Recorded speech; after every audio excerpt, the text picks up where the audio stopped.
the one movement that people are intrigued by is tiny houses, but you broaden that to smaller houses. But talk a little bit about this movement.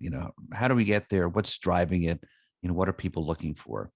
I think people are more interested in activities today than and going on with their life than spending their whole life taking care of a house. Right. And particularly boomers are they are younger today than they were. My mother was 70 years old and she was an old lady wearing old Mm. lady clothes and was living in a Florida uh, old people's community. Right. And today, we are all many of my friends are in their 70s, and we are still doing the same things we did years ago. I would never think about living in a senior community, not that there's anything wrong with it, but Hmm. I wouldn't relate to that. And I'm still working full time.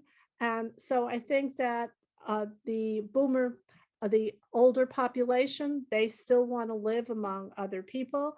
They want they want something different than they had years ago. Hmm. They lived in suburbia, now they want to live in the country or they want to live in the city. They don't want that brown furniture that they bought that they were going to keep forever. So they Right. want to do something different.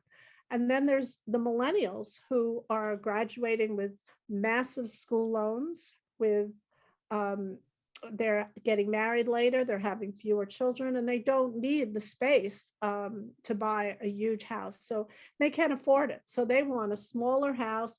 They don't want to spend a lot of money on energy.